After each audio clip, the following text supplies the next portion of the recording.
हाय, आज हम डिस्कस करने जा रहे हैं द एनिमी, जो कि लिखी है पर्ल एस बक ने। तो वो इस तरह से शुरू होती है कि डॉक्टर सेडाओ हॉकी, उनका जो घर था ना वो जापानीज कोस्ट पे था, और वो एक लो स्क्वायर स्टोन हाउस था जो कि रॉक्स के ऊपर बना हुआ था, एक नैरो से बीच पे। तो सेडाओ ने अपने पापा की हर बात अपने मन में बिठा रखी थी। उनके पापा उनके साथ कभी मजाक नहीं करते थे, कभी गेम नहीं खेलते थे, पर उनके ऊपर उन्होंने बहुत कुछ निछावर कर दिया था।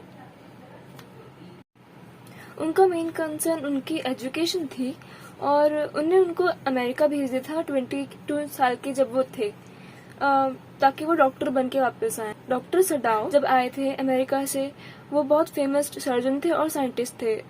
वो जापानीज फोर्स में काम करने लग गए, और वो कुछ डिस्कवर कर रहे थे जिससे कि लोगों की चोट बहुत जल्दी हील होगी। इसलिए उनको ट्रुप्स के साथ नहीं भेजा गया था। वो अपनी वाइफ हैना और 2 बच्चों के साथ घर में रहते थे। एक बार कोल्ड वेव से बहुत फॉग आ रहा था, तो डॉक्टर सड़ा उधर खड़े होकर देख रहे थे मिस्ट को।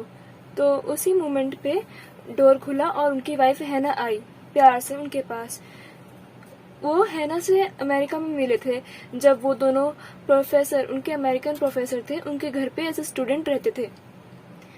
लेकिन उनने वेट किया था कि ये पहले चेक किया था कि वो जापानीज हैं तो ही उनसे शादी करेंगे, नहीं तो उनके पापा उस लड़की को एक्सेप्ट नहीं करते। वो काफी लकी फील करते थे कि हैना उनकी वाइफ है। कुछ मिनट के बाद जब दोनों देख रहे थे शोर को, तो फिर एक ब्लैक कलर की चीज बाहर आई मिस्ट से, और जिस तरह से ऐसा लगा कि उसे फेंक दिया हो ओशन से बाहर। हैना ने पूछा कि ये क्या है, और एक इंसान था। वो क्रॉल करते हुए आया और फिर गिर गया। डॉक्टर सिडा उसके पास दौड़ के पहुंचे और हैना ने उनका पीछा किया। फिर जब वो उसके पास गए, उन्हें देखा कि उसे चोट लगी हुई थी और वो काफी मोशनलेस था। और जब वो उधर रुके तो उनको पता चला कि वो तो वाइट मैन है।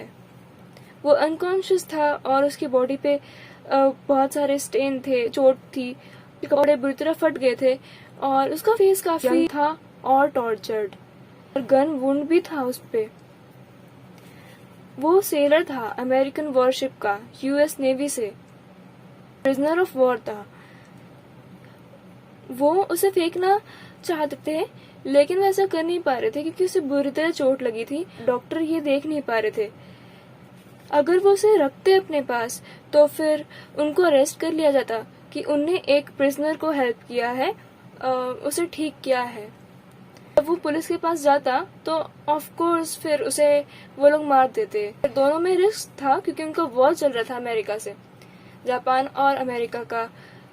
लेकिन फाइनली डॉक्टर सडाओ ने डिसाइड किया कि उसे हमको ठीक करना होगा, तो फिर वो अपने घर पे ले गए उसे एक खाली कमरे में। वो 25 साल का लगता था और उसे ऑपरेशन की बहुत जरूरत थी, नहीं तो वो मर जाता। जब वो उसे घर पे लेके गए तो फिर उनके सर्वेंट काफी डर गए थे, और हैना को झुककर उस इंसान को साफ करना पड़ा था क्योंकि यूमी उनकी एक वो थी नौकरानी, उनने उनको हेल्प नहीं किया कि वो व्हाइट मैन को नहीं छुएगी, इसलिए हैना ने उसे खुद साफ किया। चड्डा अपनी सर्जन इमरजेंसी किट लाया और कोर्ट में था, और उनने उस पर वर्क करना शुरू कर दिया।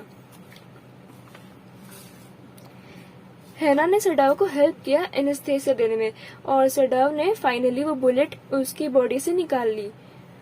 जब वो पेशेंट पे वर्क करते थे तो सडाव की आदत थी कि वो पेशेंट से बातें करने लगते थे, चाहे फिर वो रिस्पॉन्ड करे या ना करे। तो इस बार उनने ऑपरेशन करते करते उस व्हाइट मैन को फ्रेंड रेफर कर दिया था।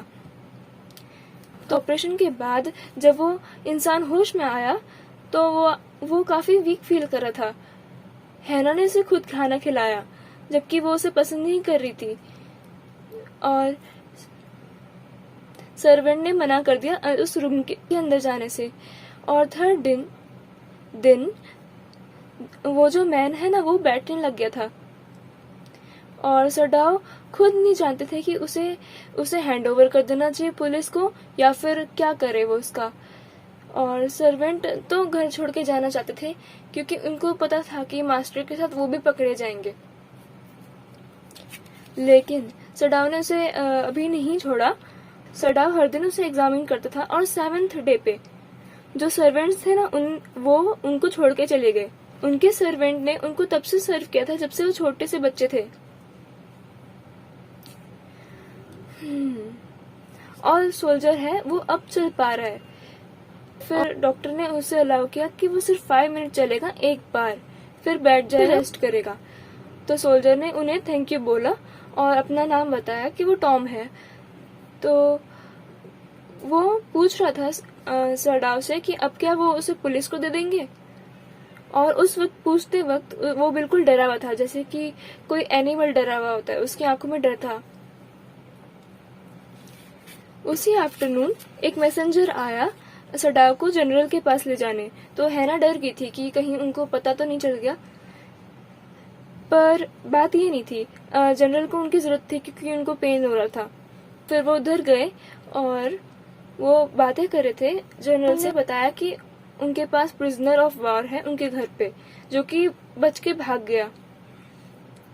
तो जनरल भी सडाव को अरेस्ट नहीं कर सकते थे क्योंकि वो इकलौते डॉक्टर थे जिनको जनरल ट्रस्ट करते थे।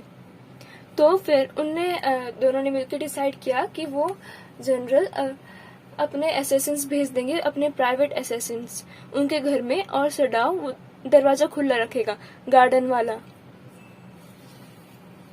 उस दिन तो टॉम ने सडाव को थैंक यू भी बोला और ये बोला कि अगर सारे जापानीज उसकी तरह होते तो फिर वॉर की कभी जरूरत ही नहीं पड़ती।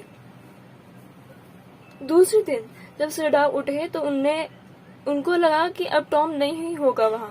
तो वो टॉम को चेक करने गए, लेकिन वो उधर सो रहा था आराम से। और ऐसा दूसरे दिन भी हुआ कि टॉम उधर ही था, उसे किसी ने नहीं मारा। पर अब सडाव को बहुत डर लग रहा था, वो उसे सहन नहीं कर सकते थे।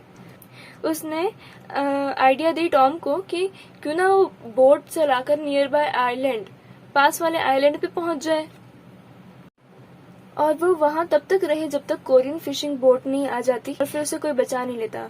तो टॉम मान गया। जैसे ही अंधेरा हुआ, सडाव ने अरेंज करके रखा था एक बोट, फूड और फ्लैश लाइट। टॉम को ड्रेस बना दी एक जापानीज इंसान वाली, ताकि कोई उस पर शक ना करे।